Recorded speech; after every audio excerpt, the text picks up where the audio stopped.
Hello, we're back. After 20 plus hours streaming on this channel this weekend, we are back in my normal time slot on Tuesday afternoon. Hi, everybody. Will Anderson here. The Crescent City Cup is over, but that is no reason to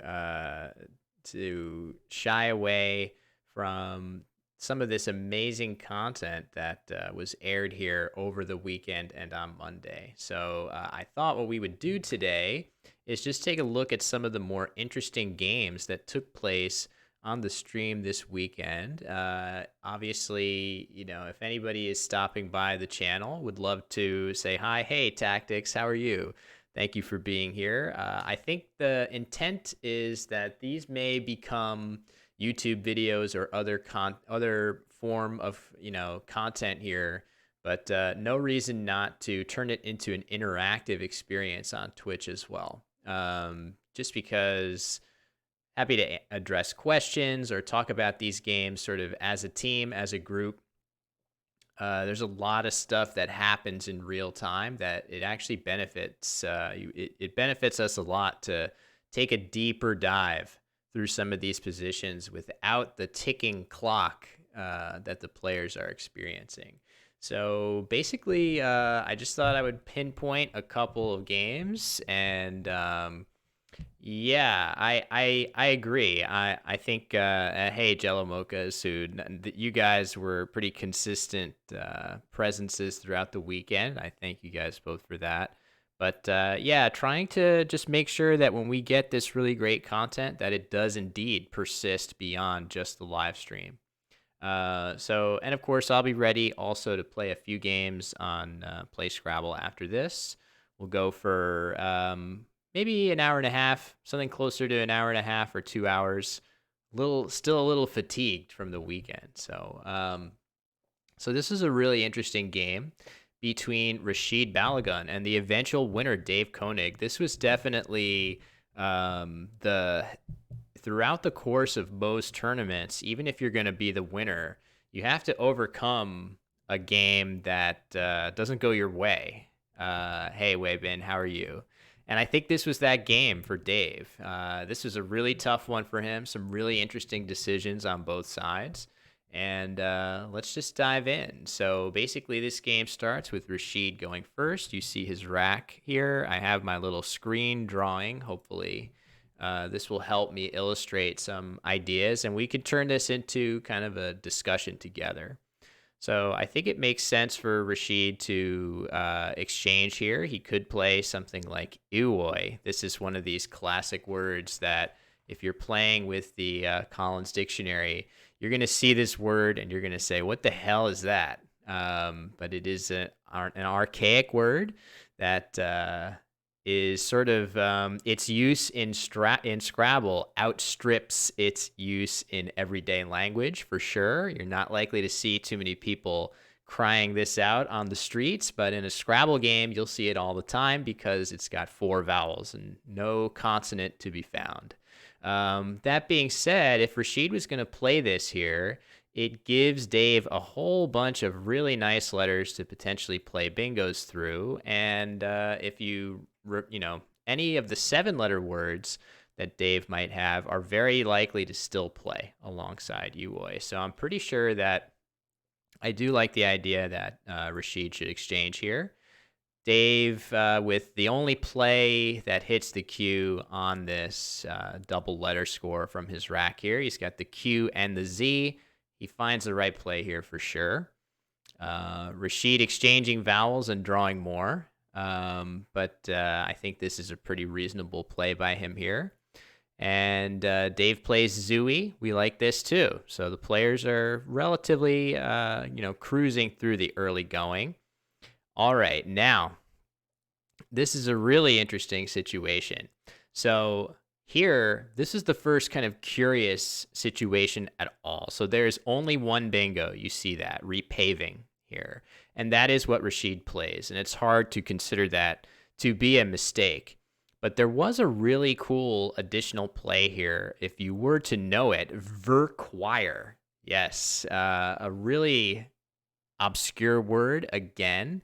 It scores 57 points. It burns the blank as well. So the question is it worth giving up 7 points here to play this? And I'm very curious about this because my gut instinct says it's worth some amount of points not to play repaving, just because after repaving, you give up a wide open triple. That's easy to hit. You give up a double double. You give up all these different tiles to potentially play bingos through. The question is all of those factors together, is that worth a 7 point sacrifice? It's not really clear to me. So this is where we use our computer analysis tool, and I'm just curious what it's going to say. So by simulating like this, basically the computer is giving each player completely random tiles after the play of repaving and the play of require, and trying to figure out which one of these does better for the player in terms of, are you up by more points after your next turn, after this play or the other? And it seems like repaving appears to be better. Hey, WTF, how are you? It was a treat to watch you play. How did it go? Not sure if you are feeling good. I think we had some really impressive. The Dave Wiegand game was a lot of fun to watch you play. So says haven't caught up on the streams. Well, you featured prominently in the early going there. So the analysis tool suggests that repaving is indeed a smidge better than require. It's not worth 7 points. Maybe it would be worth 3 or 4 points to sacrifice and play a little bit safer play here. So Rashid making the right move. Really nice play here by Dave in response. He sees that he has a pretty obscure 7-letter bingo here of Scaglia, and he plays it with Squire. You could potentially also play this word here if you wanted to. It scores significantly fewer points and doesn't really offer a ton in the way of, well, it offers a little bit in the way of defense, in the sense that these tiles of repaving are pretty much completely blocked, but you still give up the Squire's hook, which is still kind of scary given that this is such a heavy hitting set of letters. So you're not making out that much better on defense. So nice play by Dave to play Scaglia on the other side here of Quire. All right, this was a play that we were confused by for Rashid. He plays Ba for quite the low score here, only a few points. So it seems like there probably were other choices. First of all, you can play something like Bright at the bottom of the board for 39. That looks pretty good. The issue with that, though, is Rashid is trailing in the game by over 100 points. And when you're trailing by that deficit, getting a bingo down, getting those big chunks of scores that you get when you play a bingo, an extra 50 points, that's definitely on Rashid's mind. So that's probably why he played shorter and kept more tiles together here. Good tiles that bingo a lot of the time. The problem is you can really continue to do that and play shorter in a way that scores a lot more. This is a little scary, the play that the computer is suggesting before simulation, just because you're opening up really easy to hit responses in the triple lane. But I think there were other choices that will probably do pretty well here.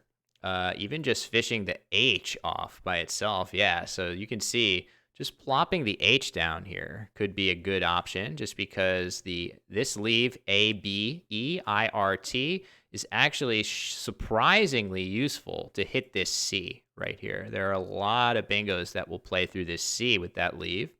But yeah, I don't mind Bright, just because even though you need a bingo, you still need a lot of points too to make that bingo really count. And AE is not the worst starting point. If you draw some good low point consonants, you'll still bingo a fair amount of the time after that. So I think this was a misevaluation by Rashid, but it works out for him anyway, as after Dave's next play of Jewy, which is a fish, Rashid plays Reattain, and he's able to hit both Sorry, let me get that off. He's able to hit both double word scores in the process and get 82 points. So that cuts into the gap quite a bit. Then Dave has a next. Yeah. Some of the racks I don't have because I fell behind. I think this rack. Well, we could always go back and watch the stream to find the rack. But there were one or two racks that I didn't get in time. But I could definitely fill in those gaps just by rewatching.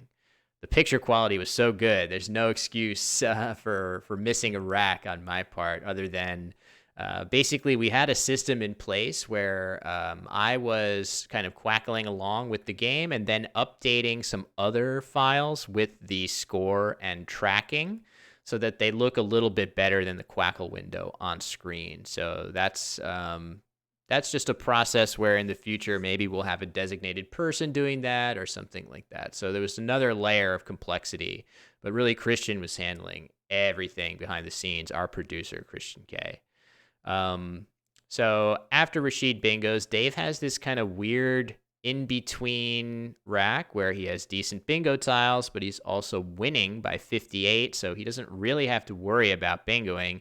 He has to try to keep the board more closed. And yeah, as Weibin points out in the chat, Prefard is actually a 7-letter word without a home on this board, which of course is one of the great tragedies of Scrabble when that happens, when you have a really cool obscure word that you see but nowhere to place it on the board.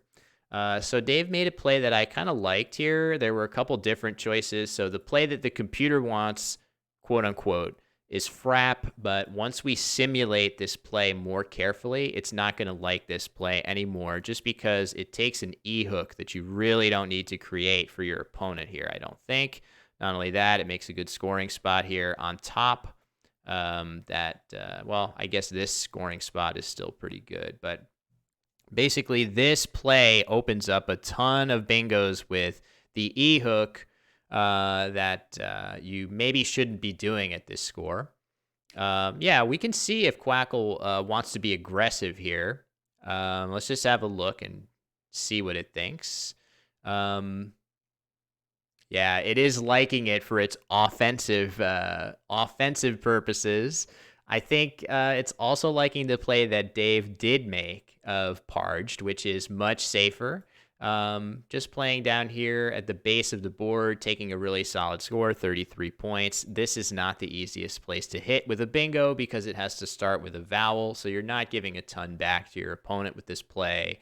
But it does like this. I think very few humans would be very, very comfortable with frap. Again, just because you have a lead in this game, if you're in Dave's shoes here, 228 to 170. But maybe this is a teaching moment where you should just put the pedal to the metal. It should also be noted that there actually are not that many E's. You can see the tracking to the right of the game board here, which is roughly right here. You can see that there are a bunch of E's. Hey, Nitz, what's going on? Nice to see you. Nitz says CCC was awesome. Great to hear. We'll have to debrief about that. It's I had major FOMO sitting on the broadcast watching all of you guys compete. CL Smith concurs. I'm so thrilled. It was so cool to see the standings and be able to say, hey, that's a streamer I know, that's a streamer I know. And not only that, these are first-time players playing in their first ever Scrabble tournament. I was really, really just... it just made me so happy to see that. So nice to see you guys in the chat. Glad that you guys had a lot of fun. And not a lot of good vibes there. So the aggressive play here, I'm okay with the choice that Dave made here. I think this is sort of the more human choice. And now things start to get interesting. So Rashid makes a beautiful play here. This is clearly correct. Iconify. Very, very nicely spotted by him. And he uses 6 tiles. That's relevant because here is kind of the pivotal moment of the game, right? So here we have Dave is now in this situation. You can see he's up by 61, which is a good solid sized lead. but it's really not enough for comfort. And I think that informs Dave's choice here. So basically, in this situation, Dave plays Fa. And why he does this is that he's up by 61. That's a good size lead. But Rashid has just played 6 tiles. And that in general, at this level of Scrabble, if your opponent plays 1 tile, 2 tiles, 3 tiles, something low like that, you have to worry that the 4 or 5 or 6 tiles that they're keeping on their rack are really strong.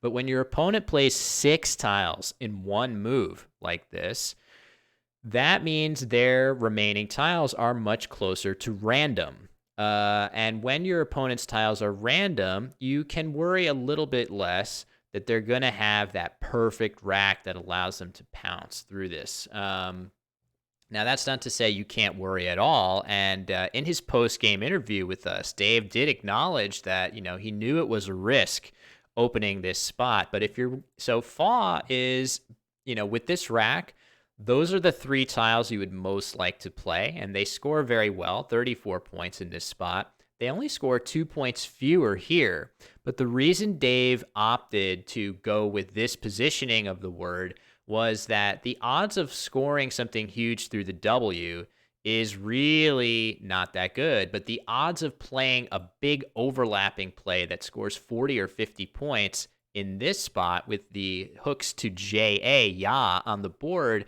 are enormous, right? There's so many things that fit here. You have a B, you have a G, you have an I, you have a K, you have an M that's still in the bag, even though you would retain one of the M's.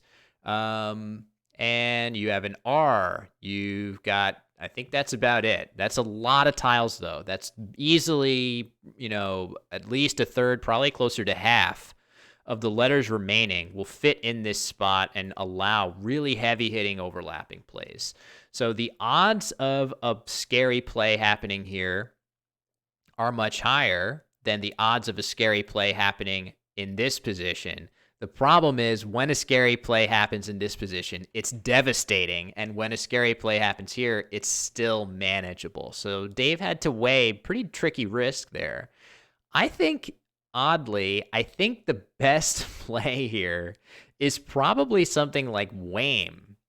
And I don't think we spotted this on the broadcast. And the reason that Whame is such a good play, and Whame is a silly word that I think is an archaic word for your stomach, and there are other words like whameful and stuff like this.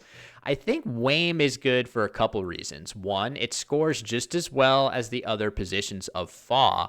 The next reason that Whame is so good is that when you play Whame, your leftover letters are FAR, and those letters happen to play extremely perfectly right here.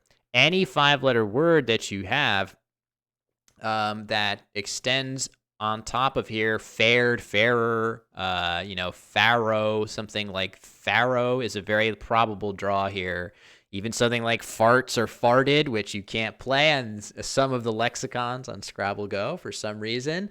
And yeah, as you guys are pointing out, there actually is an upside as well of keeping this F here too, for the reasons of scoring with those weird extensions. Again, the Whame is your belly here. And by the way, just in case, if anybody is curious, we do... Oh, I just scared the heck out of my cat. But we have a little cat rump right here, too. So Zoe is helping us analyze these games. Have a safe flight, Nits. Good to see you, of course. Oh, I think I dropped something on the bottom here. Let's see if I can avoid causing my computer to crash. But the Whameful, the Whameful spot is nice. That's definitely a fun element of this. But I really think that setting your FAR combination up is a really wonderful attribute of this play.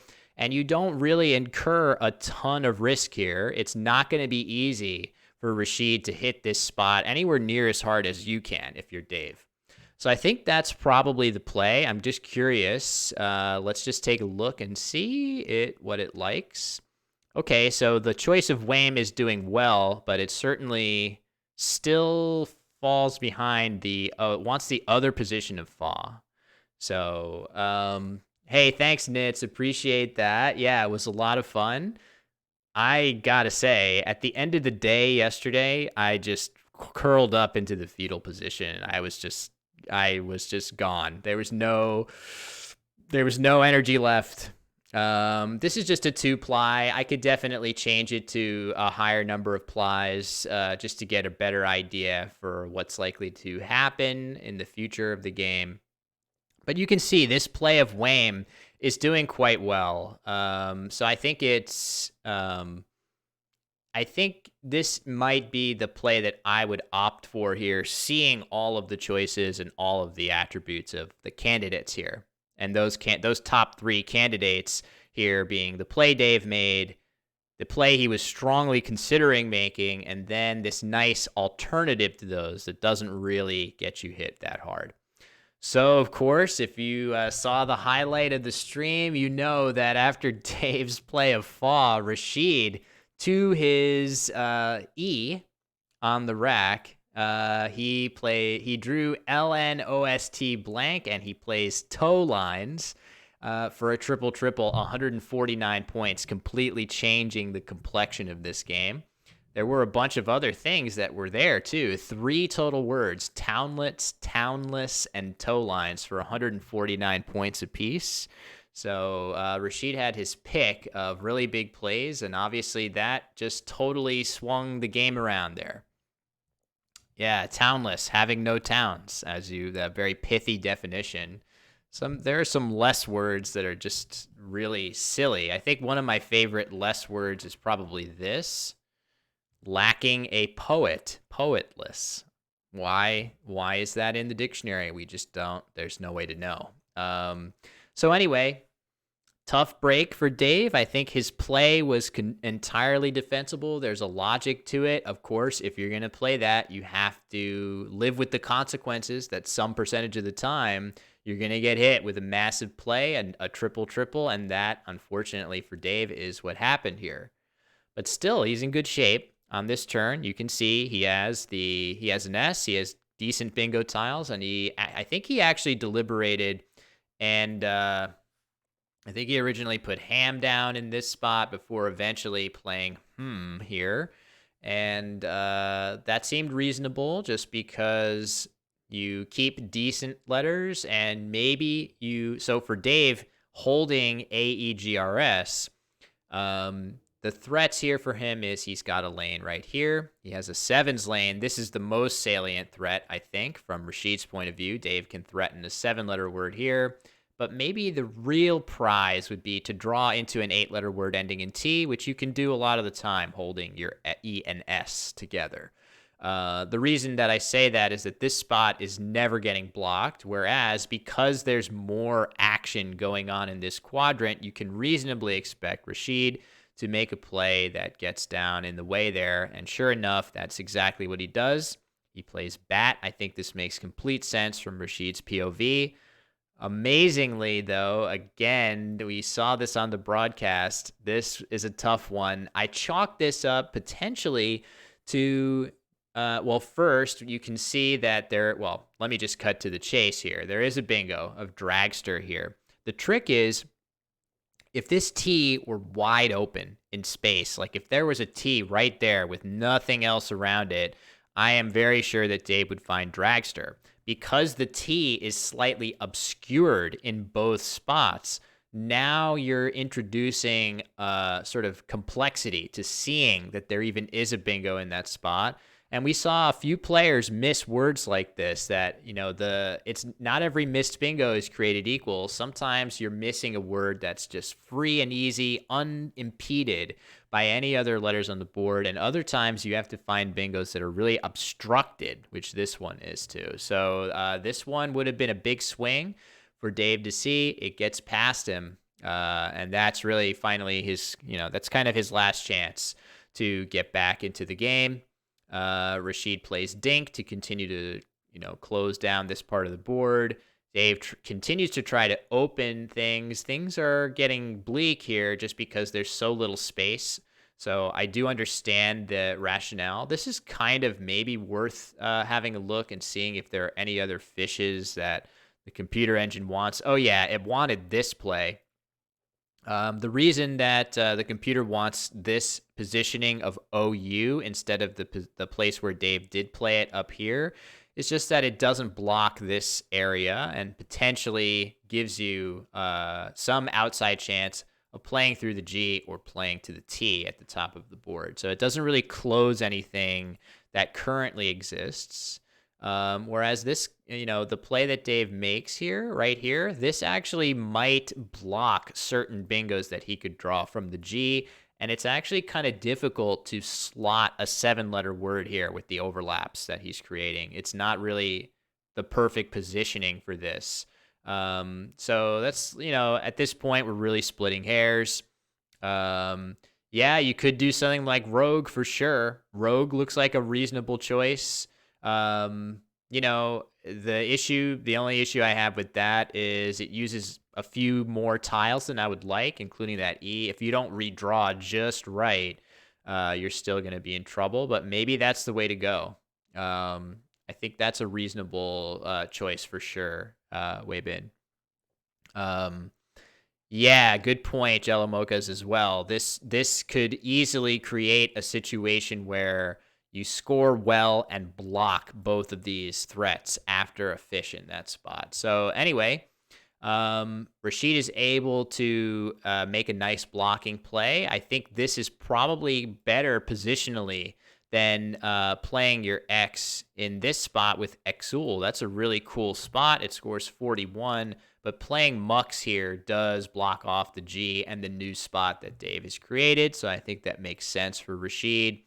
Then basically Dave grabs for as many points as he can, but it's too late. Rashid enlarges his lead beyond Dave being able to catch him at this point. So couple really interesting decisions in this game. I thought this was one of the more meaty games in terms of strategic considerations, certainly from Dave's POV, a couple from Rashid's as well.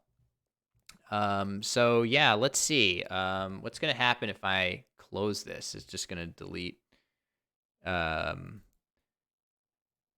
Oh, right. What's best in the end game? Yeah, okay. This is always good practice to look at some end game positions. So the question is slots best in the end game, which I'm guessing it's probably going to be pretty good. So slots through this T, getting Esquires looks, yeah, like it's just a smidge better than REOS. Good call. That's a very nice spot there, making the ohm hook in the center of the board. Not easy to see. And I'm curious. I feel like something that I'm just realizing now isn't this? Let me just see. What am I thinking of here? Is that a word? Yes, it is. But is this also a word? Yeah. Okay. So theoretically, if you had the time for a 2-turn sequence involving this, you could, you'd need slightly different letters.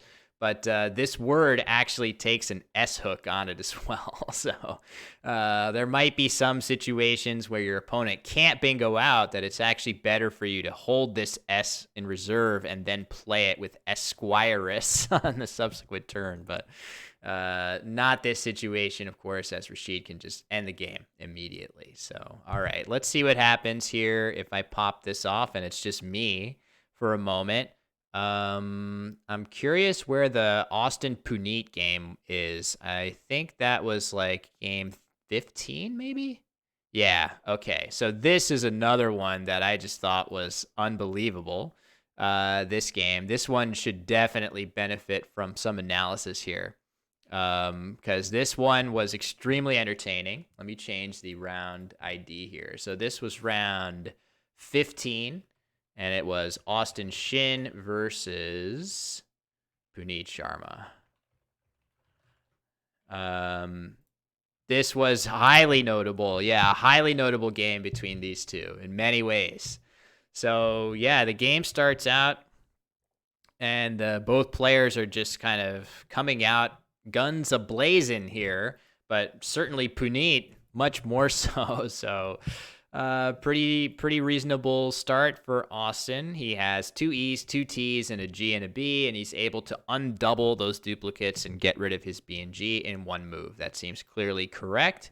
Again, whenever you have those duplicated letters, it starts to become a priority to see if you can use one of the two or two of the three, however many that you have on the rack.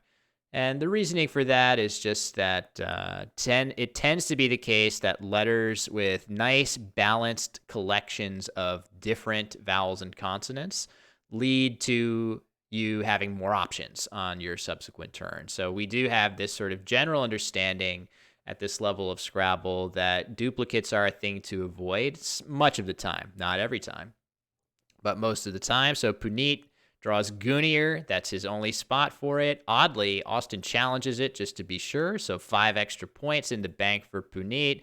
And this was a play that had reverberations here, right? So totalize the choice for Austin. I think first of all, the best thing that you can do in situations like this is not take too long, right? There are a lot of options here that score through the eye of Gunir and hit both of the double word scores. So if we just look at the options, let's see how many of them there are. 1, 2, 3, 4, 5, 6, 7, 8, 9, 10, 11, 12, although some of those are totalized with different blanks. So there's something like 10 or 11 different words that you can play through the eye.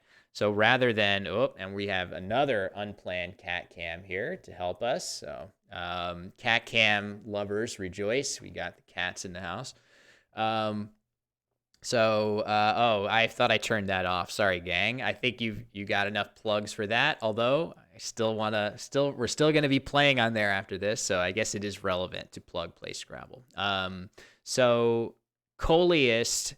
So what are the objectives here with whatever bingo you want to play? You want to play something through the eye that scores 78 points, and then to try and choose between all of these words. First of all, you have to be able to see all of these words to make the correct choice. Yeah, play something that doesn't yield liard like 15 turns later, I should say. Yeah, for sure. That would be quite the forethought to think about that. But in the short term, the thing that you're thinking about when you're playing through this eye for 78 points is what letters am I exposing to my opponent? So if you can, I hope this is very scary because the cat is sitting right here next to the mouse. I hope he doesn't start attacking my hand as I try to continue this description. But so the goal, as I see it, is if you can place your most useful letters right next to this I here, or in these spots, right? If you can place your S or some of these other good tiles in the rack close to here, that is preferable. And the reason for that is, hold on, why is this not? Let me see if I can get the, oh, I see. I just need to change this a little bit. Yeah, okay. Hold on, let me try this again. 1, nope, that's definitely not right. What happened here? My drawing on stream got adjusted weirdly. Okay, let's try again. So I'm talking about this square. There we go. Perfect. So playing through this I, it would be ideal if you could get your best letters, especially the S, to appear kind of close to this I. And the reason for that is when you play something that places the S here or somewhere out in space, it's much easier for your opponent to hit this S with a bingo of their own in response.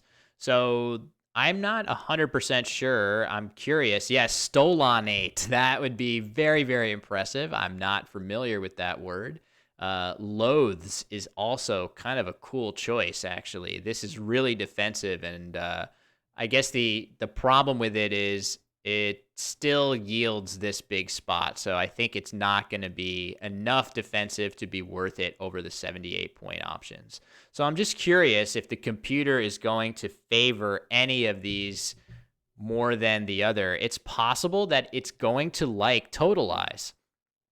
And that was the choice that Austin made, primarily because it places that S in a very difficult spot to hit, right? It's really hard to play to an S that's completely obscured, right? You need all these overlaps if you're going to play to the S here.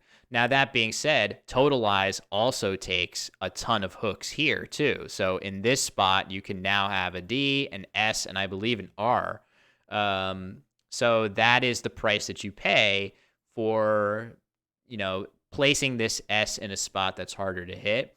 But ultimately, you can see that this was a good choice by Austin, and he made it very quickly. But, of course, this incredible play by Puneet, he has Benortw. He's probably thinking to himself, man, I wish I had an S so that I could play Brownest. And when he sees Totalize get played, he's probably, he's crestfallen because he's saying, oh, well, there's that S I need, but it's obstructed. I can't hit it. But in fact, when you actually take a look, and Puneet eventually does see this, you can see all of the overlaps that are played here are valid words. So Brownest, amazingly, still fitting through the S of Totalize with 5 overlapping plays. A beautiful, beautiful play by Puneet, and he goes up by quite a bit. So he's up by 60 now. And Austin's rack, not great. He's, again, same thing we said with the Begat turn. 2 L's, 2 T's. This isn't the combination that you want. So WTF says, I was crestfallen many times. Yeah, there were a couple draws you had that were pretty gnarly in those games. But you did get to play Cruzados against Dave Wiegand for 100,000 points. So I would hang my hat on that as a fun moment. That was kind of a highlight candidate, and until, or maybe it was before that Chris Lipe and Austin Shin had the exact same rack middle of the game. That's a pretty striking highlight from day one. Otherwise, it might have been Cruzados.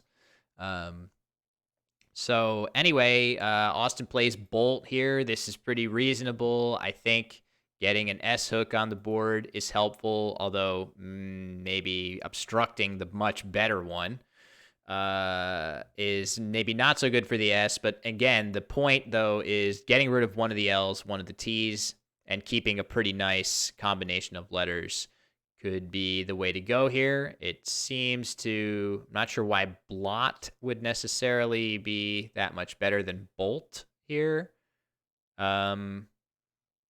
Interesting that it likes this too. Really pinning all of your hopes on playing something with Totalizes next turn, which I think you got to be wary of. So I kind of like this more than some of the plays that the computer likes, but I think Blot or Bolt is certainly a very reasonable play for Austin. And then, sure enough, Puneet drawing the second blank and playing his best bingo of Pitchier through the tee. So Puneet's batting 1,000 here. He's bingoed 3 times, and we have some competition for my lap brewing here. This guy wants to sit on the lap, but it's occupied currently. So yeah, Goonier, clearly correct. Brownest, clearly correct. And Pitchier looks like it's clearly correct, even though you set up this really nice spot to score to the triple. You're getting 88 points in the bargain. You're going to do a lot. A lot of bingos or a lot of plays that have warts are going to be more palatable if you're getting 88 points for them. Yeah, Mephitic is another option here. It scores 6 fewer points. It doesn't give quite as bad of a comeback to the triple, but I think it's not 6 points less dangerous than the other play. So good job by Puneet. Of course, Austin has a bingo of Insulate. We did like his choice of Insulate here over Lutenist to the tee, a player of the lute. And the reason that we like Austin's choice here is that Insulate creates all of these additional threats. He's down by over 100. He's going to need a lot more help, even after his bingo, to continue to come back in this game. So even though there's a huge risk in opening this spot, I think it is warranted just because Lutonist, you can see, what options does this give Austin for the future? It's going to be very difficult to play a 7-letter word on top, and none of these letters can accommodate 8-letter bingos. There's just not enough room. So no real future after this play on the top part of the board. So other options, you could do saluting, but I think you might as well get 3 extra points from the bargain. And as we said, Lutonist is just not the way to go here. So liking Austin's choice there.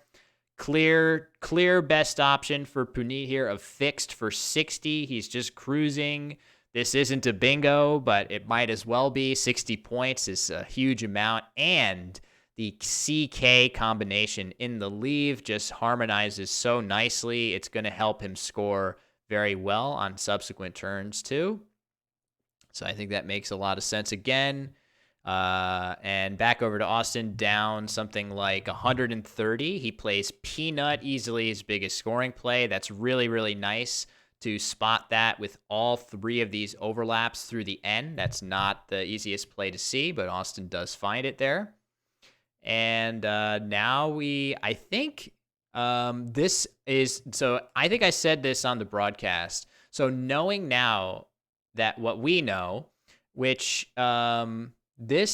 we saw that Austin drew wiremen, right? So basically, not to, well, you can just see that if I change this rack to wiremen, it would go down right here for 92 points. And I thought that there were many options that Puneet had with his actual rack. He had Assini and KI. I thought that is going to be really, really tempting for him to play something like Kina's here. It scores 32. It gets rid of at least 1 of his 3 eyes. Hey, Best, nice to see you, by the way. Yeah, this was a pretty crazy game. So this was definitely a standout as far as entertainment value in the broadcast. So glad that you were able to catch this one. And Kina here also is kind of tempting, just because even though you keep C and then 3 eyes, it is a little bit scary to leave this spot open here, just because you're going to get hit sometimes with a big J play here for 60 or something like that. So this is kind of a low priority spot to maybe try and block. So I thought Puneet was going to play here or here, and then Austin would play wiremen and get back into the game. Instead, Puneet, with eyes in the back of his head, plays Assini, and part of the reason that he takes a lower score to do this is that this is a play that uses 2 of his 3 eyes, right? These other plays still leave him with duplicated eyes. And, we mentioned it on the Begat turn and on the Bolt turn. You see these duplicated letters that the players are really eager to get rid of. Same goes for this situation and Puneet. 3 eyes. The eye is a particularly terrible tile to be duplicated. So I definitely get why Puneet wanted to do this. And of course, I thought this would just be devastating to Austin's win chances here, because now his wiremen play gets blocked. He has nowhere to play that 90-point bingo. And he's still down by over 100. So he contents himself with playing Mew. I guess it was also an option to play Wine at the bottom. That seems pretty reasonable too. This is definitely a good letter to put out in space, this E. So, man, why is this happening? I think it's changing the game board size yeah, that's it. It's the tracking window that's changing size. Okay, I get it now. Fair enough. So basically that spot is this gonna still work? My nice little telestration effect. Hold on. Oh, I see. There we go.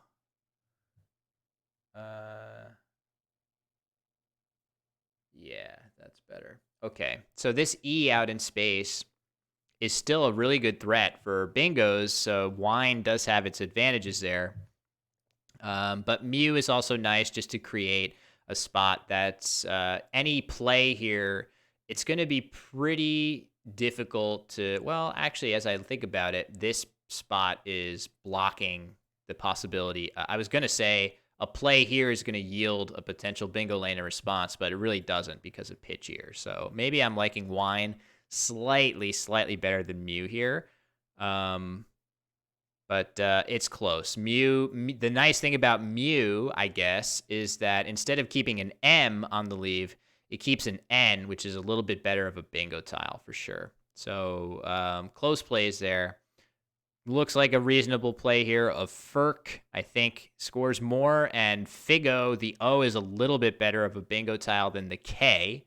Maybe it's worth thinking about playing Figo instead just because any bingo from the K to a triple is going to score hugely more than it would with the O, but it's also significantly less likely. So liking Puneet's choice there. All right, now strap in. This is where it gets silly. This game starts to get silly in a hurry. So you can see basically 2/3 of the way through this game. There's 33 tiles. You can see right here where my cursor is. Let me see. I'll draw it up here. Right there. 33 unseen tiles. That means we're basically right at the, well, a little bit before the 2/3 mark in the game. And now it's Austin's time to shine here. So he draws a Z, and this was a really tricky one here. He plays ZEA, and you can see the valuation of these plays are very, very close. And that tells you something. What it tells you is that the N combined with all these other tiles, DEIR, is a really, really strong combination. So this number on the right is basically the sum of the score and the value of the leave. So 41 points for Zine, which plays right here. This is a really, really nice Z overlapping play. Scores 41, and roughly the value of DEIR on a neutral board or on all boards, I think it's sort of like the general value of these letters removed from the specific board, right? This has nothing to do with the particular board we're playing on right now. This is just the general value of this leave is about 10.9. And that's where you get this 51 number. So the fact that ZEA, Z, scores 32, 9 points less, but yet the valuation is so close, that tells you how much stronger the N is with the rest of these letters. It adds a lot of bingos. So is the value of the leave also partially based on the unseen tiles? No, all of that, it's a great question. All of those specific considerations in this game, whether that be the board, the unseen tiles, all of those things come into play once you actually simulate using the board position and start to draw some random racks and see how they perform. So these numbers are what's known as static.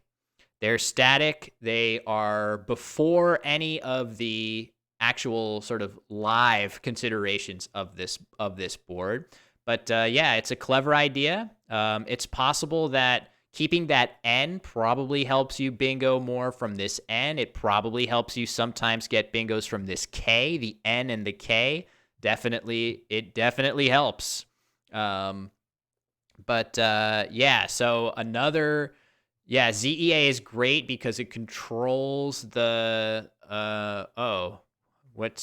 controls the TLS line. Let's see. What do you mean by that, Weibin? So if we're going to have this on the board, I mean, this is going to be, yes. Okay. So right. Okay. There is another true. So blocking this spot now before Puneet can play there makes a ton of sense, just because one thing that's kind of scary if you're Austin is that the QU combination is still lurking.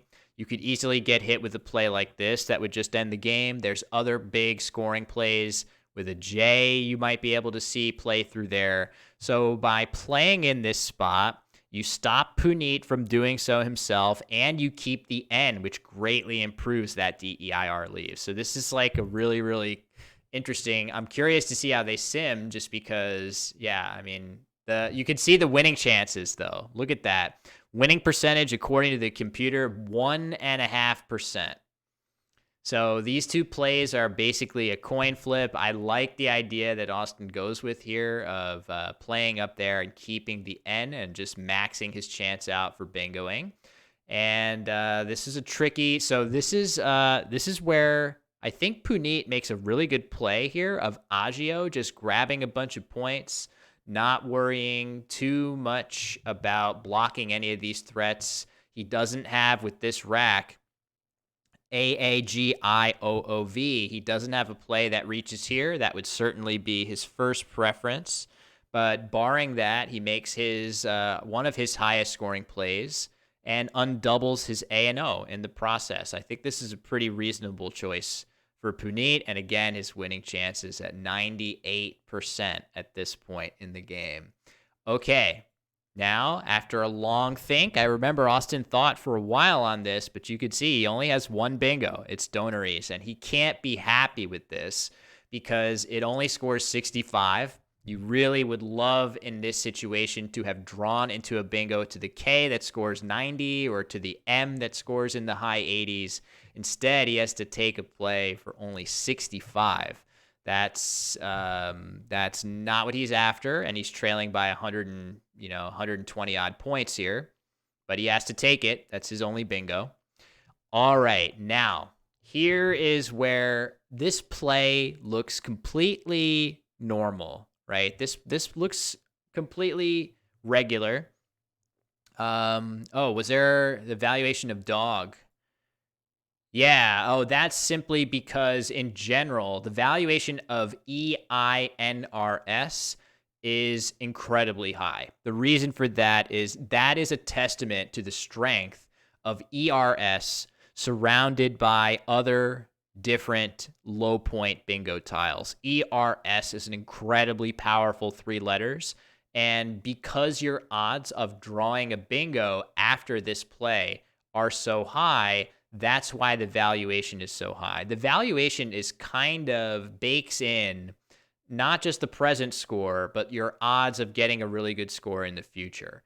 And with this leave, you are so likely to get a bingo and score 50 bonus points with it that you're going to get these huge valuations. Now, the board is not great for this leave. So when we sim this is going to probably drop a little bit. It's probably going to drop. Well, it doesn't really drop in valuation, actually. Maybe a little bit. It looks like it dropped a couple points. Something like 5 points. Beyond, I think the static valuation was something like 46, and it drops down to 40, which is sort of a testament to the fact that this board does not really have a good S hook available. So Goonier is an adjective, no hooks there. There's no room for, spitchier, if that was a word. It's not. There's no good S hook there. So because there's no really good S hook, it's not an ideal board for this leave, but it's still a plenty good enough leave to satisfy you, except that there is a bingo here. Hey, Mitsurugi, Agio is a key point. Yeah, I think anything from this M would have pretty much effectively ended the game. So that is the timing playing a huge role right there for Puneet. He just doesn't have any words there, and if he did, it would obviously block. Just imagine a 6-letter play from the M. All else being equal, it would block Donaries, and that would be pretty much game over. But Scrabble games do turn on these tiny little differences like that between plays. So yeah, so here, anyway, this is a key part. So you can see this is the classic difference between the static evaluation, which loves as the top option, the play that Puneet made. But static evaluation you have to take into account at this part of the game this is where static evaluation ceases to be as automatically accurate. Often it still is very accurate, but variations in the board, and in particular variations in the unseen tiles, dramatically affect the quality of these plays at this point in the game. So the key thing to realize is that of the 17 unseen tiles, count for yourself how many of these are vowels, right? 1, 2, 3, 4. And obviously the Y is kind of a hybrid vowel. But when I'm looking at this and I see only 4 vowels between A, E, I, O, U and all these other consonants, you have to factor that into your decision making here. Not only that, it's not just that either. The consonants that are available are ones that tend, in particular, consonants like the J and the Q are 2 consonants that eat their way through vowels at a very, very rapid clip, especially the Q. The Q, surrounded by consonants, is just a death sentence. It's incredibly toxic to your rack. So the fact that not only is there a dearth of vowels, but also there are some power tiles lurking that love to, chew up as many vowels as they can get their hands on. Now is the time to realize that keeping a ton of vowels on your rack is actually really important going into this end of the game. And if Puneet made a mistake, and really it's hard to point to any of these plays and say that he did, this is it. It's this, and the crazy thing about it is that before evaluating for the specific board and for the unseen tiles, this is the play that the computer engine initially wants. But once we simulate it, you can see it's not going to want it anymore, because in so many of these, iterations of the simulation, Puneet will pick up the Q, he'll pick up the J and 2 other consonants and have no great way to deal with this. So you can see the computer wants him to make a play like Yuva or Avo or Ova, keeping an overload of vowels. You normally would never want to keep 3 vowels and an S or any other consonant. But in this situation, there is a gap in quality. But again, even Puneet's play is going to win 95% of the time. So he's still doing just fine. He's still doing fine. Yeah, the V, that's another great point, Tactics. Another great point is that because there is another V unseen, you see it right here in the unseen tiles. Hopefully this line works. There's another, yeah, that's okay, Weibin. It's that's not a banned word. We can talk about Woogles on this channel. Yeah, so that is why at least all of the major online platforms do keep the, we got a cat is potentially getting up. Oh man, that's going to be so nice. My legs are so stiff. She's been on there for a while. Okay. We still do have a cat here, though. He's still chilling right here. Oh, okay. Now I have reclaimed my desk here, I think. So this is like my normal computer chair height. So you can see that I've been sitting at an interesting angle. So yeah, the cats run this place. I'm just a passenger in this home. So yeah, the idea of using the the V, really, really helpful, just because the other one is lurking, and anytime you draw the second one, it's going to be very bad news to deal with 2 Vs. A V by itself is already hard enough to use, but the V combined with another V or with a Q is really bad. So I mean, this is like the tiniest little, mistake, but it has huge repercussions over the remainder of the game. So, all right, so Puneet plays Auda, and we move on. And this is the play that Weibin made mention of before, of this beautiful play of Liard again, another archaic word. It scores 51. So what are the good things about this? It scores 51 points, obviously, with Austin now rapidly closing the gap in score. You see 343 to 411 after this. That's good enough that it scores 51. But to put both an R and a D two of the best letters to end 8-letter words with out in space. Like I mean, that you could hardly do better to create more threats to potentially draw. And I guess it should be noted, I think we noted on the stream, that Austin has a 7-letter word of arrayed. Yeah, what do the win chances become after Liard? Let's see, actually. Let's generate the choices. So you can see this is an enormous gap between Liard and the next best play. Look at that gap in winning percentage. If you play Liard, your chances jump up to 33%. And if you miss that, you are mired in the teens still. So this is a huge, huge difference.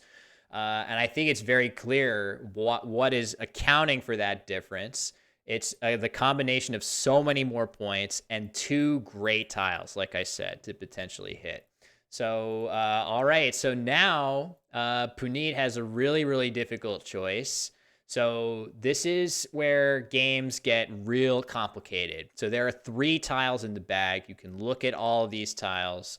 There are a bunch of situations here that you have to think about. You have to think about, well, can my opponent hit this R or hit the D or hit the K?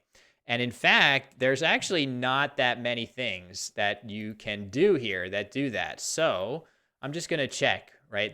I'm going to do a little word list search here and see that to the R, there are no bingos that play. The only bingos with that set of letters right here that play with an R at all is heraldry, which does not fit.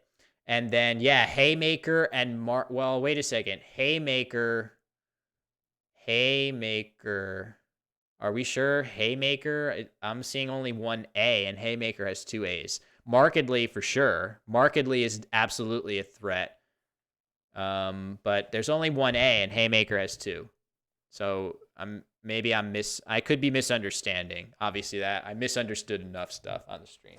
So, but there is definitely a threat there. But let me just see. A, D, E, H, J, L, M, R, V, Y, D. There's no bingos to the D of Liard at all. And then to the K, I'm only seeing markedly. So if I have something incorrectly entered, it's possible haymaker would be available as well. So anyway, you do have this bingo to take care of markedly. So this is a threat that you can lose to. And I think it's totally reasonable. The play that Puneet made of quins here, it blocks that, right? So the M of markedly would now, bolts M is not a word. So this handles that outcome. The problem is by keeping EV, you really do expose yourself to some scary draws, particularly where you have the other V. Oh yeah, maybe here. Yes. At this point, it's definitely still possible to have haymaker. Yep, absolutely. Sorry. So here is the situation, and I think at this point of the game, this is where we can simulate. Maybe I should add plies here. Not that that's going to help make better choices, but you can see quins doing pretty well in simulation, but it wants even more so. It wants him to just play this V, which is kind of funny. You would still probably lose to markedly, but you might beat literally everything else after this, just by making sure that even if you draw the J, I think you'll be okay, or even the other V, I think you'll still make it out. The problem here is when you play this and draw a combination of letters that's too unwieldy, and that is what happens here. So quins is the play. It also should note that quins looks especially good because there's no I's left. So the final I is hitting the board here, so you don't have to worry about underlapping plays with Chi, and it's like totally ironclad. It looks really good. Another potential thing that was mentioned was Sook here.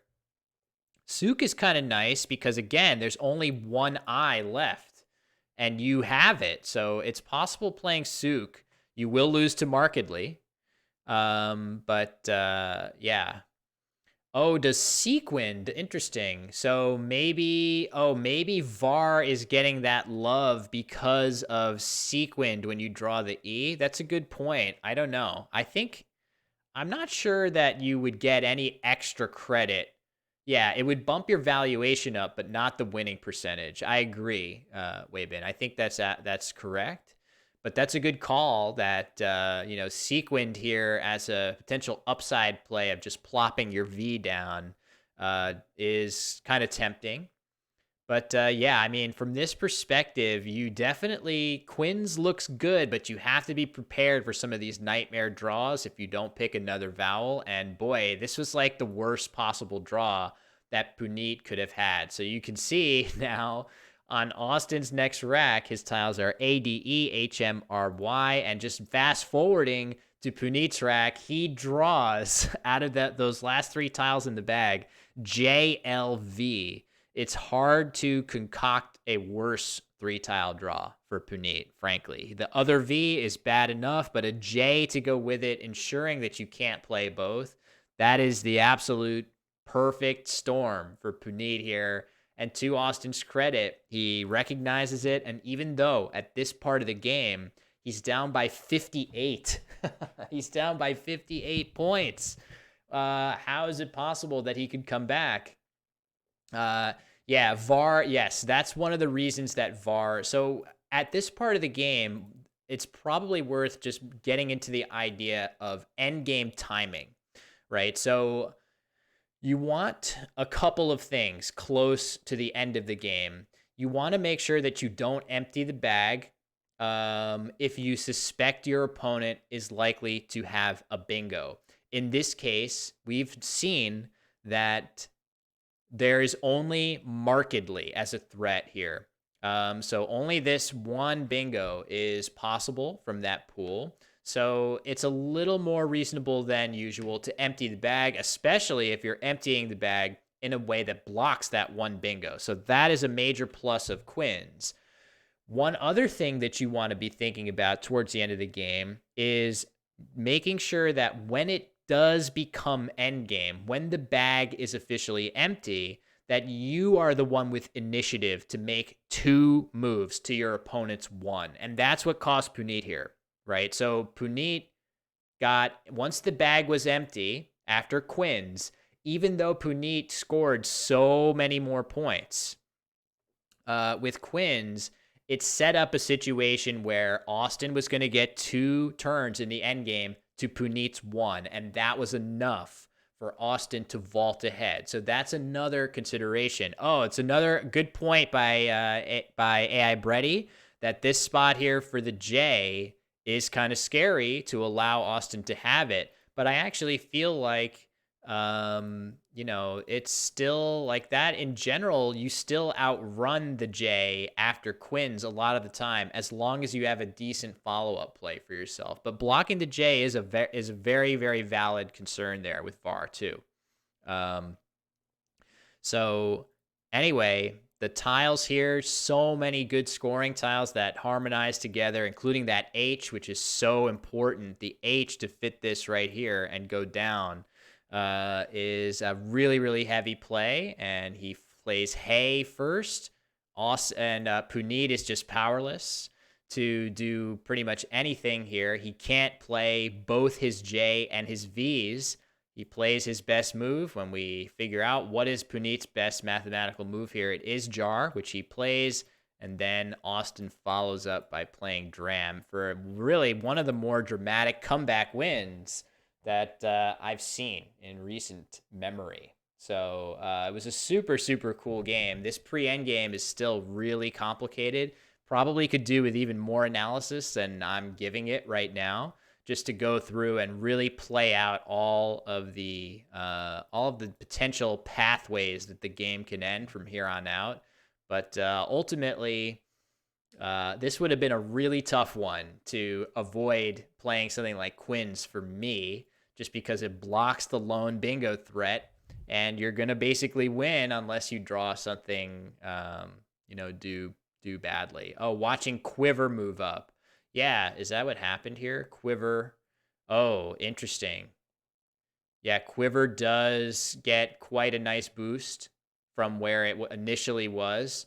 And I'm sure that's, again, simply because getting rid of that V and using up a bunch of your tiles will help quite a bit. I wonder what happens in this exact scenario. Actually, let's try this. Um, I will not save this game over, but let's see. So quiver. This was the rack. Oh man. So you're in a little trouble here. This is probably still so quiver blocks the H. That's really nice. Oh, a quiver could be bad news. Yeah, a quiver is going to be bad news. Yeah, so anything like this and then totalizer and rhyme. Yeah, so rhyme and totalizer is still going to win. Okay. Yep, that's if you draw the A, you win pretty much. Anytime the A is in the bag, you win the game after playing quiver. So that's nice. But I think you can do better here if you're Puneet, just because you are in a pretty good position on turn here. So very, very intriguing. Okay, well, why don't I just I hope it will work. If anybody wants to, if anybody, I guess, from the US or Canada, I know there's some of us watching along that are not from the US or Canada. But ooh, check that out. It is seamless. Yeah, my little prep beforehand. But if anybody wants to send Wanderer 15 a challenge, I did notice that when I put Wanderer 15 in here, it shows a bunch of different names. So this could be one of the reasons that people are having a hard time challenging me on here, because there's actually 3 of me. But if you're able to, if anyone's able to challenge me that sees this icon, this picture of me here. So this is me winning. So this is me winning nationals right here. So this is the one to send a challenge to. But I'll play a bot to start, and maybe we'll do one challenge before we. Yeah, it is. It is U.S. and Canada only for now. So I'll play a bot on 15 minutes on the Grandmaster, which I really do think just picks the highest scoring play every time. And let's just play. But if somebody wants to send me a challenge, we can do that. But I always, whenever I'm commentating a tournament or I'm doing anything that doesn't, where I'm not actually playing, it makes me want to start playing again, start playing more. All right, let's see. Unshroud, Hounder. I could play like Hudud or something. I don't know. That's kind of a funny word. I don't want to miss a bingo in my first game. I guess I could play Hudud. I like the idea of using both of my U's. Of course, of course, of course. I use both of my U's and look what I get. And I can't even do anything with this, I don't think. Okay, that's fine. So be it. The draws are rigged on here, I say. So okay, there's your confirmation that we have some work to do with leave values on here. So, yes, fish for quincunx. That would be a great fish. How would I do that? Fish off OR somewhere. I could do it here. If I do that, and it would, yeah, it would still fit.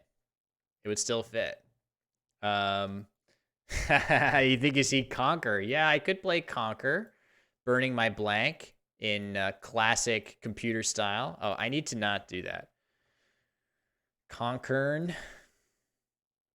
This is such an odd situation to keep the Q here. I guess I'll just play Con. I hate this. But there is an open U. Whatever. Oh, God. Maybe I should have played Conquer. Yeah. We'll see. We'll see what I get. So yeah, those were 2 games. I mean, there were a number of really interesting ones. I might it's possible I'll do this again once I look. I didn't have a ton of time to look through the game files or the stream, but those 2 came to mind as ones that I wanted to look a little bit more closely at. Ooh, okay. I think I probably I was going to say I must have something here, but I guess I don't. There's no queue burning play that I can do here. I don't have anything. Binac, yes. Yeah, Binac was one of the competitors. I guess he'll probably come back to Twitch and let us know how it went for him. Um, yeah, I could try playing Binac as a moving tribute. Doesn't let me, unfortunately. Um, all right, this is. Let's do this. It's 35. I mean, this is 35 points, so I might as well. And okay, so now, all right, so I got 35 points, and now I'm threatening actually having a play here that I like. So that will be decent. But yeah, on the Babel Royale front, I'm not sure. I posted this on the Discord, but it has definitely become like my number one distraction and procrastination tool, and I got to 19,000 MMR. So it is at the point now where if the lobby isn't stacked, it's going to be very difficult to win points. So to get points from a win. All right, this is probably. I guess I should do this rather than exchange. Um, right? I suppose. Yeah, I have the screenshot from that actually too. Hold on, I have that screenshot. I didn't post the screenshot on Discord, but I have it right here. Oh, no, I don't. You guys can't see. Hold on. Where can I do this? I can just add window capture. Is that showing up? No. All right, whatever. I don't know why I don't have like a display capture here, a screen cap. There we go. There it is. So here's my screen capture of this. I won the game and lost 14 points. So it goes. So it goes. All right, let's play Chin. Oh, you like my title? Yeah, ouch.png. Yeah, that's fine. I don't really care that much. It's so fun. Like for me right now, I still feel like I am getting. First of all, I will say this. I love my new keyboard. My God, so overdue. I feel like I am so much more accurate now, and I'm always like 99% of the time compared to like 50% of the time before. I'm in the right spot where I want to be. It's not a fancy keyboard. It's just it's a regular one. I've never even heard of the brand that it is. So, yeah, but it's definitely helped a lot. All right, hold on a second. Juror is the play. I'm losing by a lot.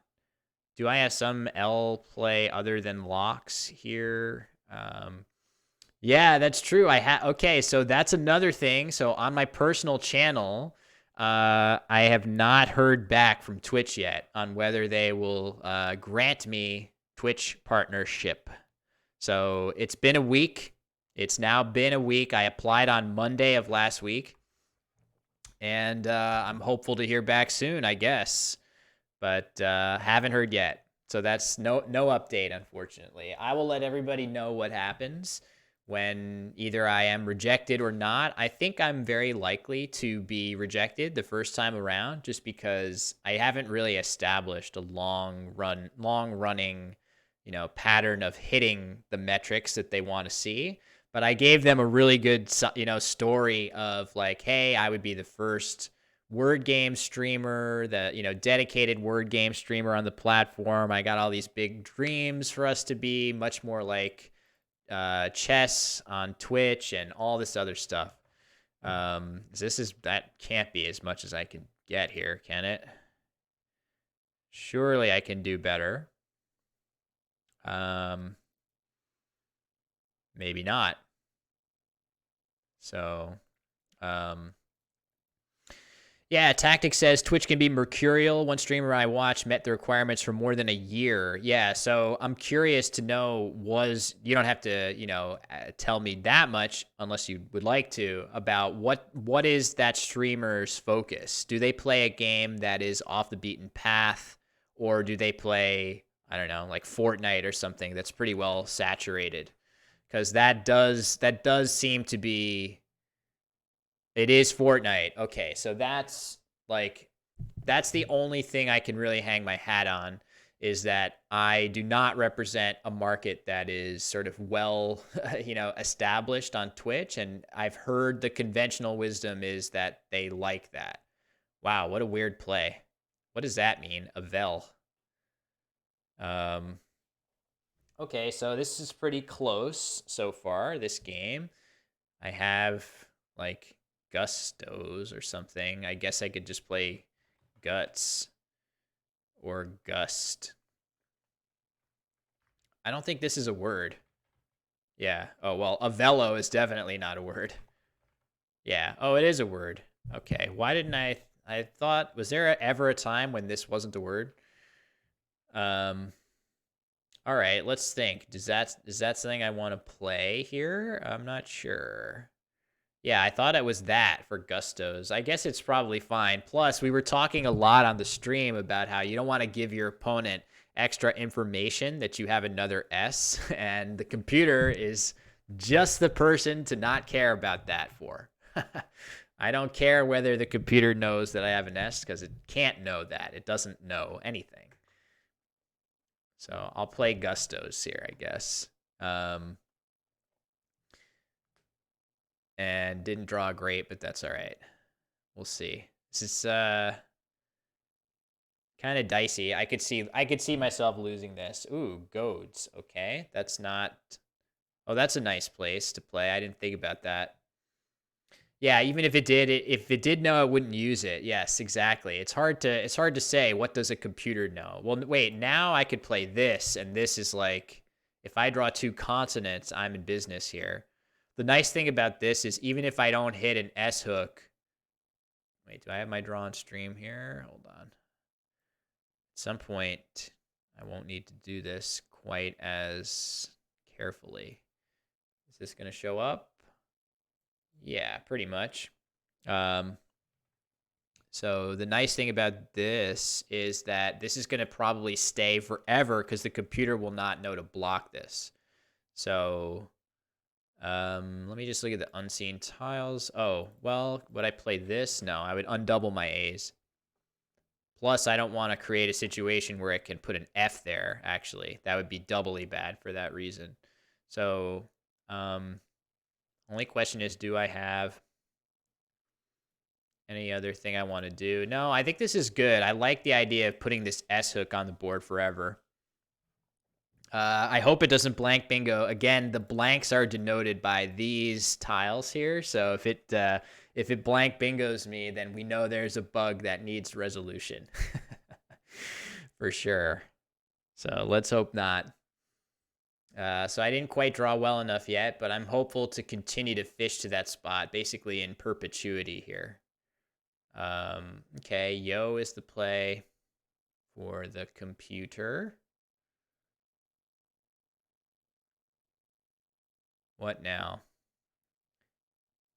Do I dare just do something like that? Well, not that, but do I do this? Do I do this? No, that seems definitely worse. Oh, maybe this. This might be what to do, just because it's not actually that easy for it to hit this V with the unseen tiles that are here. I'm not really scared. There's no Y or anything that hit extra hard.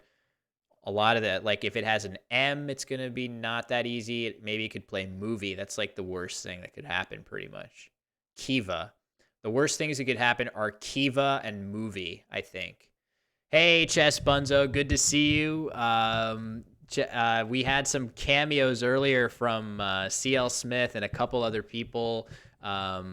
Just wanted to say that looking over the standings and seeing lots of first timers, some chess players dabbling in Scrabble for the first time, that was like one of the most gratifying things that I've seen in Scrabble in a long time. So I truly hope that you had a great experience at your first Scrabble tournament, and that it won't be the last. And some of us have to pay it forward too and start. I have had in mind to go to a chess tournament and get my ass kicked at some point. So, but if I were to do that, I would definitely want to like actually learn an opening and learn some stuff before I do that. But that was really cool to see. Really fun. Great to hear. Really glad to hear that. All right, let's play this. Oh man. Okay, so score is still pretty close here, but it's gonna. So I have this S hook just sitting here forever. I really doubt that this is gonna get blocked. Um, what rating am I? Is that a question for me? I am the lowest of the low. All I've ever done for months and months, I was doing Lichess puzzles every day, and I am basically plateaued at the 2000 level of Lichess puzzles. So that's it. I have no knowledge of any openings, no other chess skills to my name whatsoever. So, as Eric Rosen ably displayed when we did our collaboration, where he beat me without any pieces, pretty much. So, um, yeah. But all right, let's see. Just want to think. I need to use some.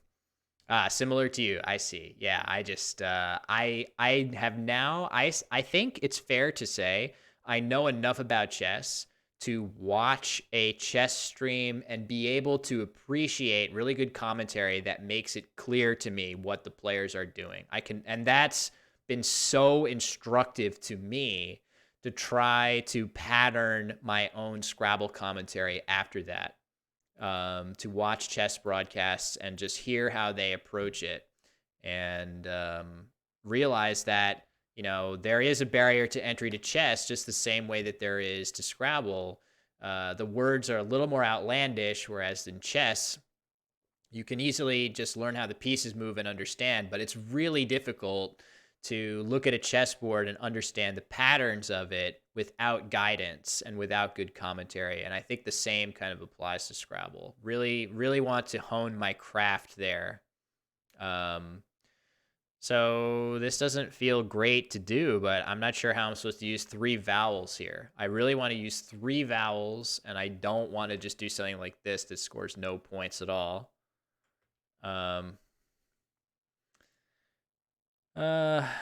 If I draw 2 consonants, I'll probably bingo a lot. The question, though, is maybe I should play this. This looks maybe a little better than keeping the O. Let's try. Okay, Befleas. All right, Befleas. This is what we wanted. This is what we wanted the whole time.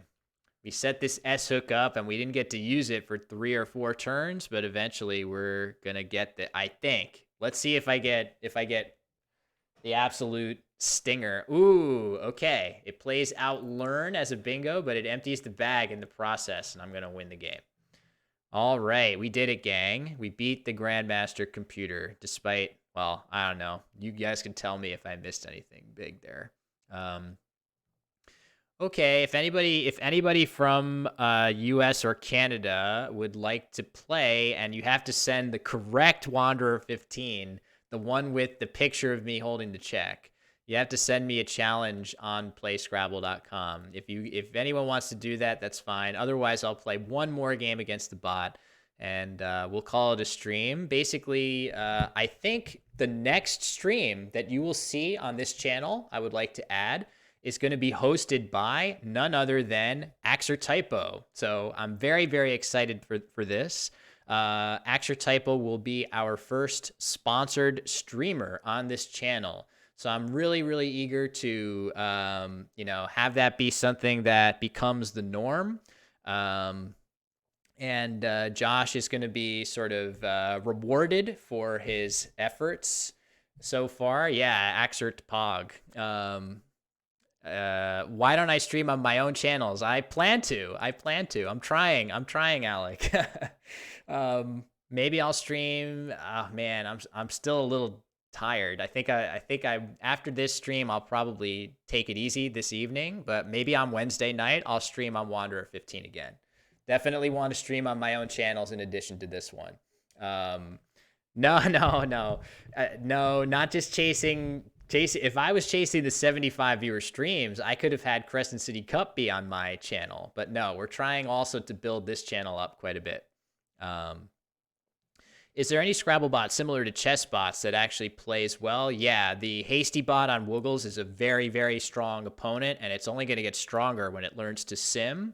But you can also play against the this computer engine that I was playing on before here. You can actually play this thing, and we don't want to save this. But if I have just me versus computer, I can play against the computer on a championship player mode. So this is like a great test. Do I have a bingo here? So I can face the computer and play. I might have a bingo here, but oh yeah, I do. Hold on. Let me not miss a bingo here. So I can play a bingo and then I simply wait and the computer will use its best simulation technique to come up with a play. And as you can see, it played Eggeries against me. So then I would make my next play and wait for it. You see the green bar at the bottom of the screen. So this is the strongest computer engine and analysis tool that we have. And this is definitely something where, you know, at some point we want all these tools to sort of be native to web as well at some point. So anyway, that's the answer to that question.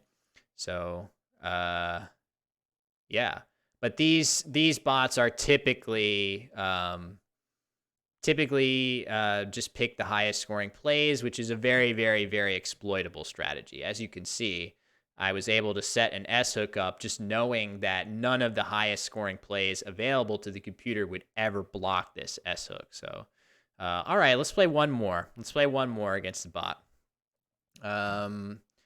Ooh, this looks kind of like, what's the, oh, Batavia's, I think is a word, right? I have, sometimes when I see a rack like this, I just get this little itch in my mind that somewhere is an 8-letter word with these letters, and I don't think it's with anything that's on the board right now. But could be mistaken. I'm just gonna look for a second. Yeah, I'm gonna assume not. So I think the logical play here is either to play ABBA for 21, or if I don't want to create this scoring spot. Oops, why is that happening? Hold on. Draw on stream. Yeah, there we go. If I don't want to create that scoring spot, I can play it for slightly fewer points underneath here.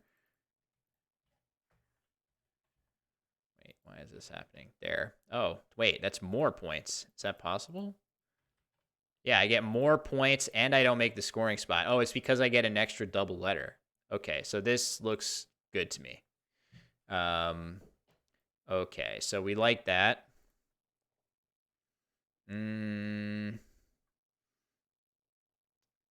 This looks kind of good to me too. I don't, but maybe not. Maybe I don't have a bingo here. Ooh, okay, very nice. X play for 40. Whip salt. Whip last.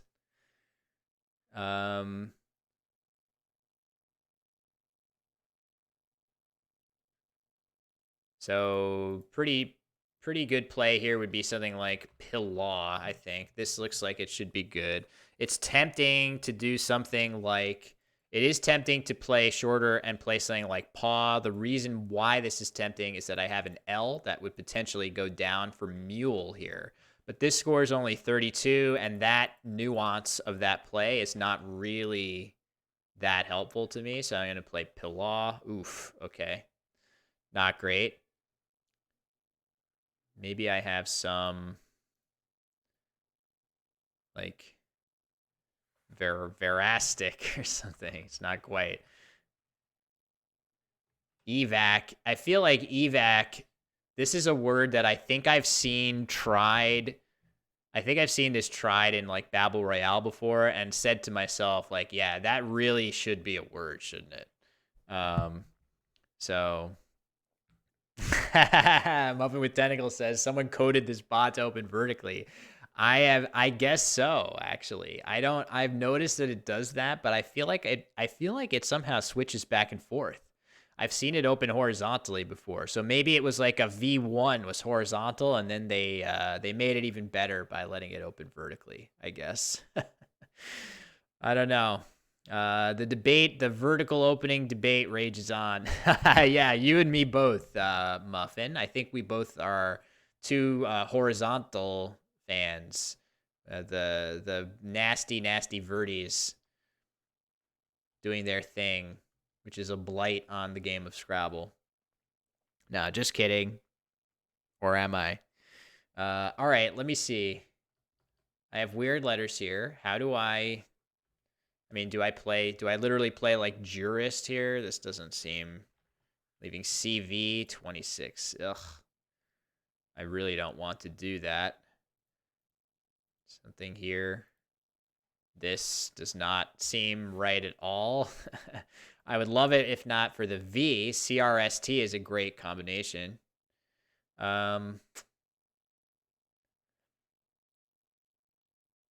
This is a weird, I don't want to play jurist and I don't want to play Ahi, and where does that leave me?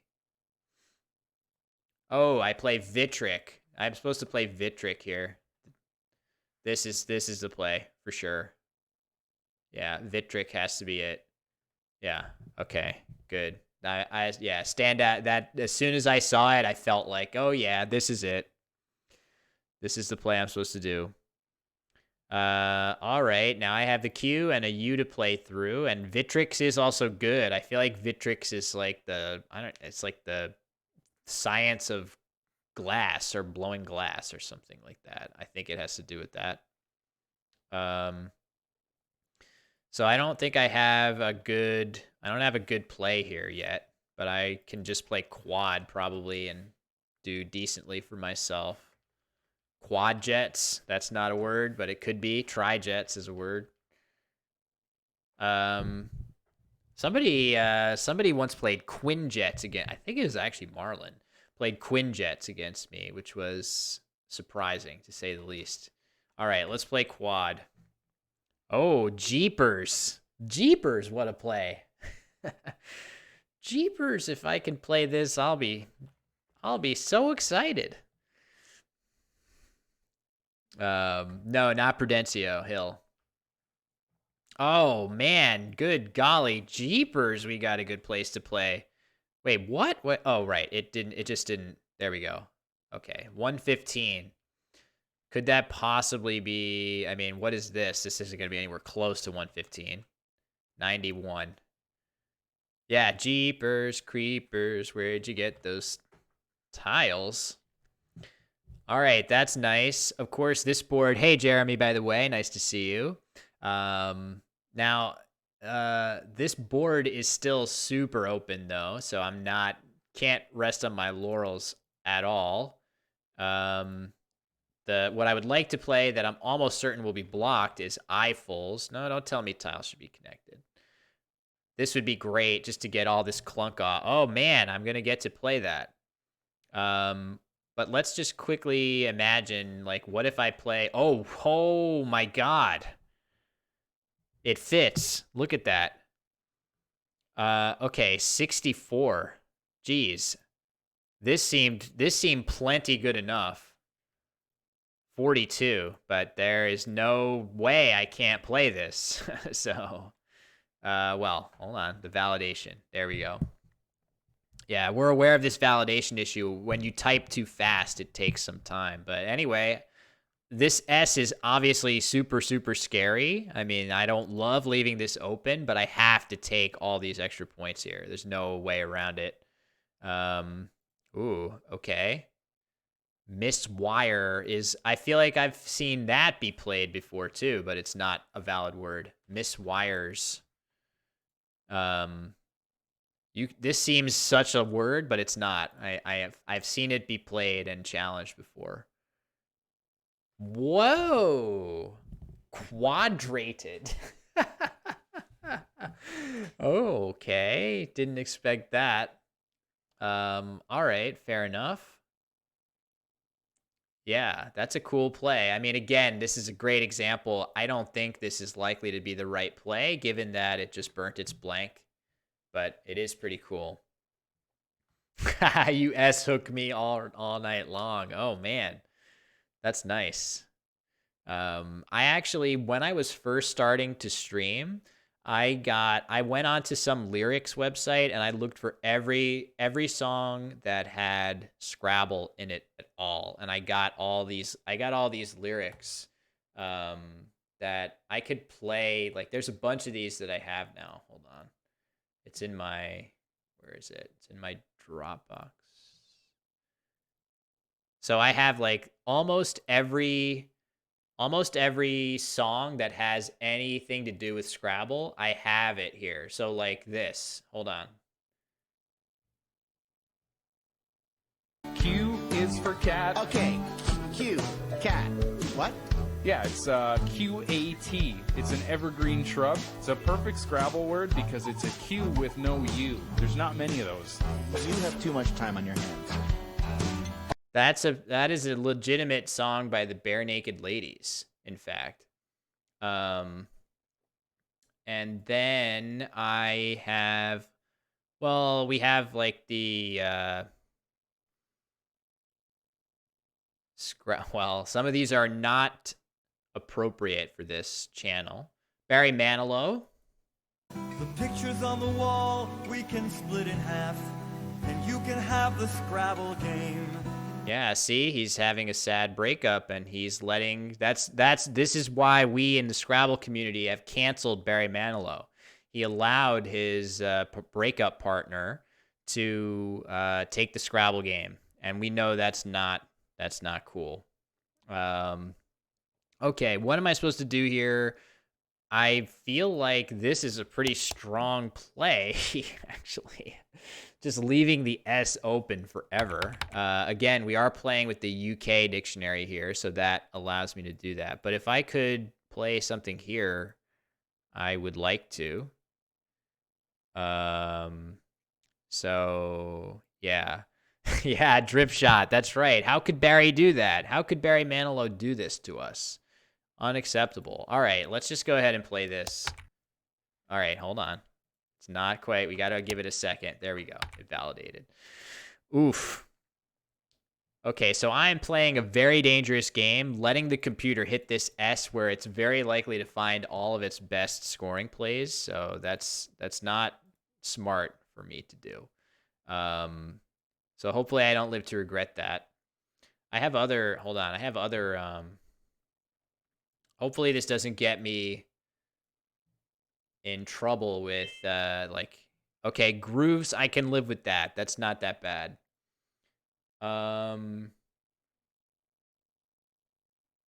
What's this one?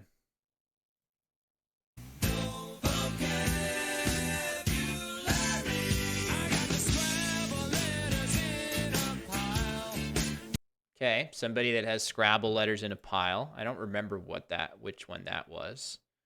Yeah,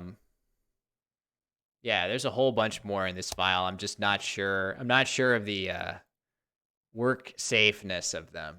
All right, that's a word. I don't think that's very good. I think I would probably want to play melt or something. This is risky because melt takes a Y, and there is a Y available. A big play in that spot would score a ton, but I think I can probably withstand that, maybe. The Z, okay, so the Z is still lurking. There's a big Z spot here. There's a big Z spot here, maybe. If there's just the right tiles for the computer, they'll hit that. I can't really do much about those things.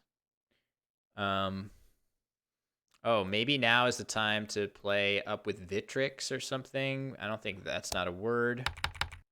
Something like lest. No, that's not good enough, I don't think.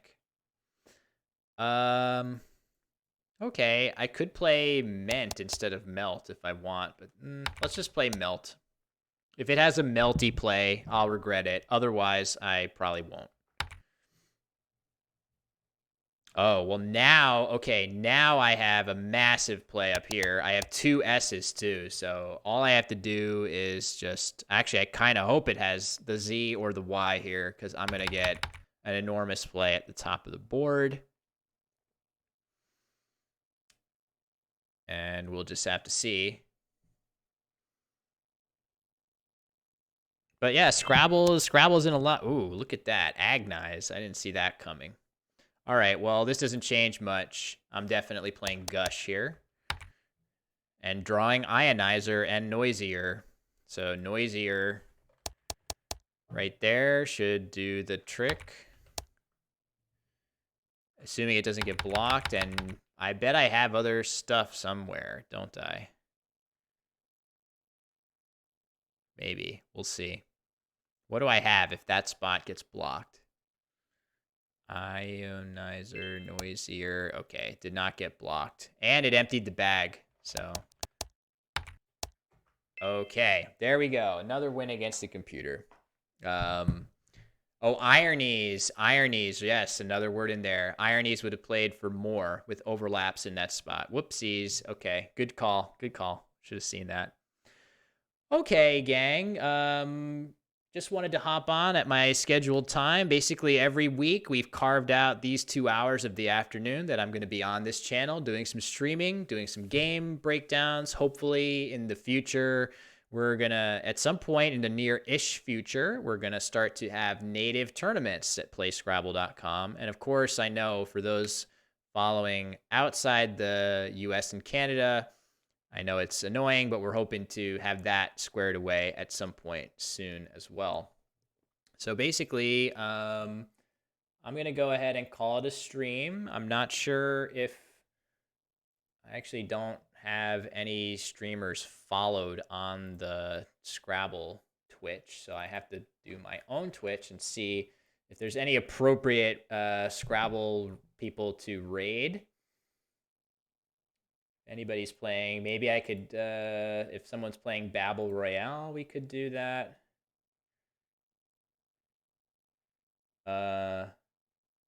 Okay, sure. Somebody is streaming Battle Royale whose stream title is Scrabble but funny. So we'll raid that person. And it'll be eerie for this person to get a raid from actual Scrabble. So that's kind of fun. Scrabble but lol, that's right. So anyway, Babel Royale, which is basically like Scrabble but with quite the entertaining twist. Not that Scrabble isn't the original, the #1 word game of all time, to which I am hopelessly devoted forever. But Babel Royale is certainly a pretty easy leap from here to there. So I'm not familiar with this streamer, so let's just head on over there and watch some more word gaming and have some fun. Thanks, Jeremy. Thanks, everybody else, for hanging out and chatting, watching, rewatching some of the coolest games from the Crescent City Cup stream. We're going to probably get all of those games posted at some point, and I'm going to be doing more with that content. Thank you, Tactics, very much. Appreciate you. Yeah, there's a lot of good vibes from this weekend. It was super fun. And happy to pop on again. And again, we'll see Josh Sokol, Axer Typo, at this channel, I believe on Saturday. And I'll be here each week on Tuesday. So take care, everybody. Have a good day until we meet again.